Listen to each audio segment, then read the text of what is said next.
If you're looking forward for a healthy gut, good skin without expensive supplements, or you're prioritizing self-care from within, beef broth is the way to go.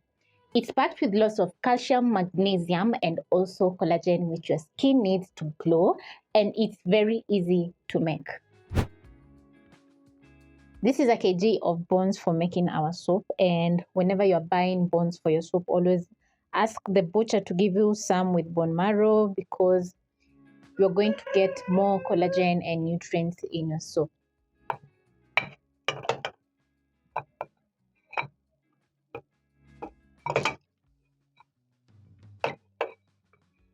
You're going to place a pressure cooker over medium-high flame and add in your bones.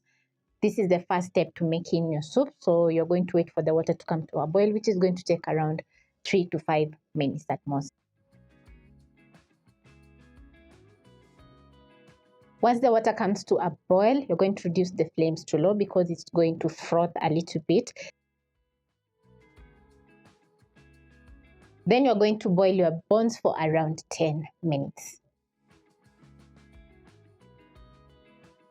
The frothing on top is impurities from the bones, so you're going to put out the flames, drain off the water. Then I'm going to be showing you what we're going to be doing next.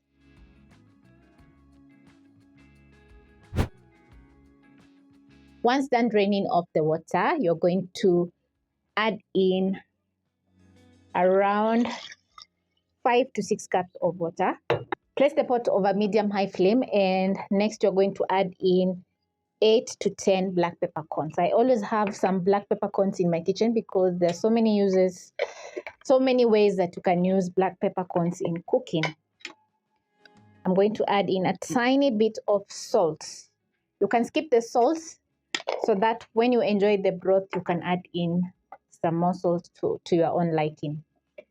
Next, I'm going to cover my pot. Now, discarding the first round of broth that we boiled for around 10 minutes is going to give you a clean broth with no impurities. It's going to be just perfect for each sip. If you don't have a pressure cooker, you're going to use a stove top or your charcoal jiko to boil your broth, and it's going to take around 2 to 4 hours. But using a pressure cooker is going to cut down that time, which is going to take around an hour for your broth to get ready. So you'll save up some time, gas, or if you're going to be using charcoal, it will be a win for you. Adding the few black peppercorns is going to add in a nice flavor to the broth, but you can skip on the flavoring and enjoy some salty beef broth. 1 hour in, this is how my beef broth is looking, and as you can see, we have a layer of fat on top, and I want to get rid of that, which is going to take around 3 to 4 more hours for the broth to cool down completely in the fridge. You're going to place a spoon just like this, and this is going to make the sieve stable for you to add in the bones or to sieve your soup. You're going to let your beef broth cool down completely, and it's going to take around 1 to 2 hours. Then you're going to place in the fridge, maybe overnight, and the layer of oil is going to set, so you're going to get some delicious beef broth. As for the bones, you can add in some more water and make some more beef broth, which is going to be not so much oily like the first round, and it's going to be perfect as well. When the fat is chilled, it's going to solidify just like this. So it's going to be very easy for you to separate the fat from the bone broth.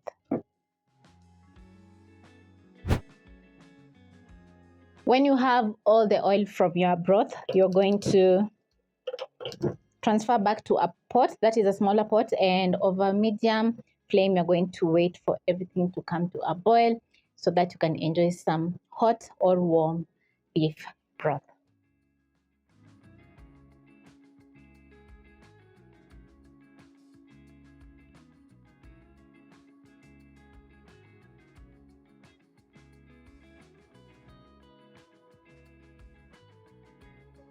Once done serving your beef broth, you're going to add in salt to your own preference, or you can enjoy the broth as is. For me, I've chosen to add in some chili flakes and coriander, which also have added in a little bit of color, and also that kick of spiciness is going to cut down the oil in the broth, and it's going to be so delicious.